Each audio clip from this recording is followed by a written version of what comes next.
special contributor is Jennine Hamilton, the Chief Technology Officer at Legacy Fund Limited, whose area of expertise is in design, technology, and product development. Today, we're diving into the advancements of digital currencies and wallets, both locally and across the region. Digital currency is a form of currency that is available only in digital or electronic form. It is also called digital money.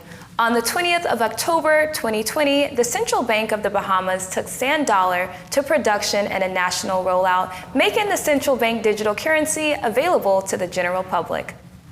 Dcash is a currency which was launched in 2021 and had been rolled out in 7 of the 8 member countries of the Eastern Caribbean Currency Union, also known as ECCU, namely Antigua and Barbuda, Dominica, Grenada, Montserrat, St. Kitts and Nevis, St. Lucia, and St. Vincent and the Grenadines.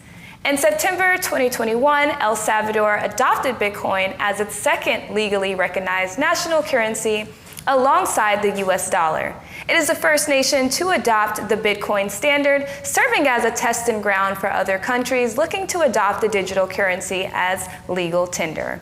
And in Jamaica, JamDex was launched in July 2022 and is one of only 4 fully launched retail CBDCs in the world. So Jennine, there's been so much talk about across the Caribbean launching their digital currency. Can you give us the difference between the two, digital currencies and wallets? Sure. Again, hi Destiny, thanks again for having me. So the difference between a digital currency and a digital wallet is that one is an actual currency and the other, meaning the digital currency is an actual currency, it's an electronic form of a country's fiat money. And a digital wallet is basically having a device. It's really just a mechanism used to make electronic payments. So if I can get further in with the digital currencies, there are 2 types, or 2 main types, which would be cryptocurrencies like Bitcoin and Ethereum, altcoin. Those are unregulated digital currencies. By that I mean that it is decentralized. There is no one unit that is really monitoring it. It's many, I will say, people that really keeps the records for Bitcoin and those other cryptocurrencies.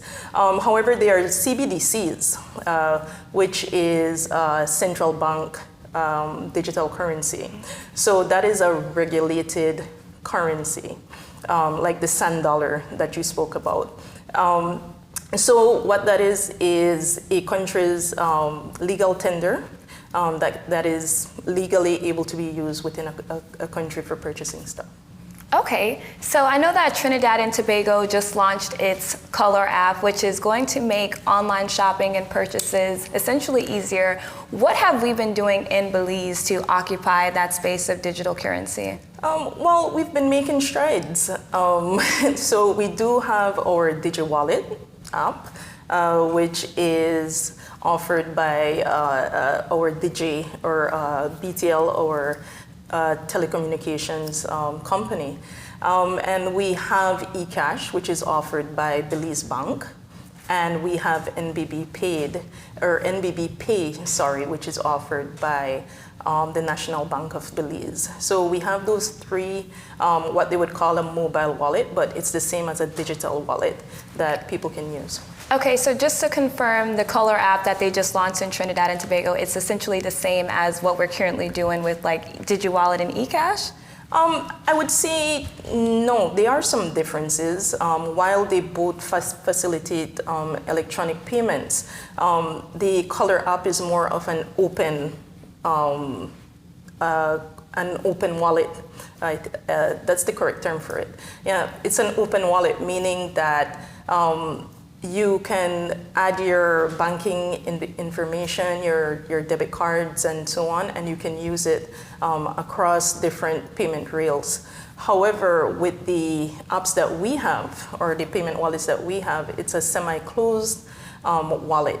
So what that means is that there are specific merchants who have signed on to agreements with the companies offering the service, and so you can only use the wallet there. Okay. So last week we mentioned some of the challenges that you were facing when introducing a new technology and how the public sometimes is hesitant to adapt to it. Do you feel as though digital currency is being accepted well in Belize? Well, we don't currently have a digital currency. We have our digital wallets. And well, like I said last week, adaptation will be the biggest issue, and I think that the providers of this service would also agree. There's no data, there's no public data, or maybe little public data, but I have not seen anything that really tells how they have been performing in the market. However, if you look at let's say the Atlantic Bank ATMs. I know the ones in Belmopan and in Belize City, whenever I pass, there's a long line. So we're still a very cash-heavy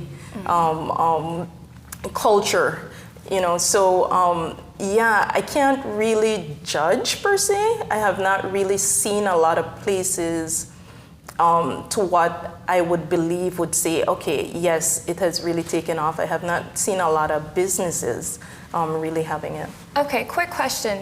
Based on your expertise, why do you think that we are a bit behind, or we're not as progressive compared to our other Caribbean countries when it comes to digital currency? You know, I think, and do you mean digital currency, or do you mean with the electronic payments that we have? The digital currency. I think that is something that only our central bank would be able to answer because I don't know if there's anything in the making or so. But with the digital wallets that we have, I think that it's something that there's a progress because even, for instance, the Color app, which was just launched in Trinidad and Tobago, that company, it's being done by WePay, but that company has been around since 2015, 2016. So they have a lot of experience, and they've done a lot in sensitizing people about why, you know, they should use it. So I think that it's just something that takes progress. Definitely. So how can we be prepared for this new technological trend? I would say, Destiny, we just need to keep producing tech products that's geared towards electronic payments. That is just so that the public can, you know, get more familiar with it. I know that the digital wallets providers, they've been doing a tremendous job promoting and trying to sensitize the public. So we just need to move forward in that way. Okay, well, thank you so much, Jennine. We can obviously go on and on about this topic because it has so many implications. So thanks again for your contribution. We do need to take a little break, but when we return, Abby will be jumping into the business of sports, so don't go away.